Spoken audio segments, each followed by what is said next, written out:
حدیث نمبر 3199۔ حضرت سعید بن ابو سعید فرماتے ہیں، جب عمر بن سعید حاکم مدینہ مکہ مکرمہ کی طرف فوج روانہ کر رہا تھا تو حضرت ابن شریح عدوی نے کہا، اے امیر، مجھے اجازت دو کہ میں تمہیں وہ حدیث بتاؤں جو فتح مکہ کے دن حضور علیہ الصلاۃ والسلام نے فرمائی تھی۔ اسے میرے کانوں نے سنا، میرے دل نے یاد رکھا اور میری آنکھوں نے دیکھا۔ جب آپ نے کلام فرمایا تو اللہ تعالیٰ کی حمد و ثنا کے بعد فرمایا، اللہ تعالیٰ نے مکہ مکرمہ حرم بنایا، اسے لوگوں نے حرم نہیں بنایا، بس کسی ایسے شخص کے لیے وہاں خون بہانا اور وہاں کے درخت کاٹنا جائز نہیں جو اللہ تعالیٰ اور آخرت کے دن پر ایمان رکھتا ہو۔ اگر کوئی شخص رسالت مآب صلی اللہ علیہ وسلم کے وہاں جنگ کرنے کی وجہ سے جنگ کو جائز سمجھتا ہے تو اسے کہو کہ اللہ تعالیٰ نے اپنے رسول اکرم صلی اللہ علیہ وسلم کو اجازت دی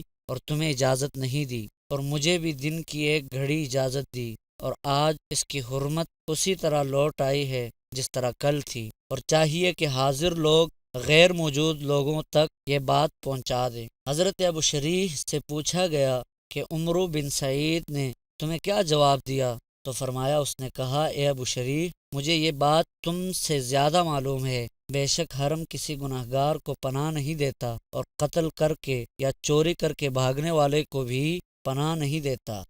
حدیث نمبر 3200۔ حضرت ابو ہریرہ رضی اللہ تعالیٰ عنہ بیان کرتے ہیں، جب اللہ تعالیٰ نے اپنے رسول اکرم صلی اللہ علیہ وسلم کو فتح مکہ عطا فرمائی تو آپ لوگوں کے درمیان کھڑے ہوئے اور اللہ تعالیٰ کی حمد و ثنا کے بعد فرمایا، اللہ تعالیٰ نے مکہ مکرمہ سے ہاتھی کو روکا اور اپنے رسول اکرم صلی اللہ علیہ وسلم اور مومنوں کو اس پر غلبہ عطا فرمایا، اور مکہ مکرمہ مجھ سے پہلے کسی کے لیے حلال نہ تھا، اور میرے لیے بھی دن کے ایک ساتھ حلال ہوا، اور میرے بعد یہ کسی کے لیے حلال نہیں، بس اس کے شکار کو بھگایا نہ جائے اور نہ اس کے کانٹے کو کاٹے جائیں، اور اس کی گری پڑی چیز بھی صرف اس کے لیے حلال ہے، یعنی اٹھانا، جو اس کا اعلان کرے، اور جس کا کوئی آدمی قتل کیا جائے اسے دو باتوں میں سے ایک کا اختیار ہے، یا فدیہ خون بہا وصول کر لے یا اسے قصاص میں قتل کر دیں۔ حضرت ابن عباس رضی اللہ تعالیٰ عنہ نے عرض کیا،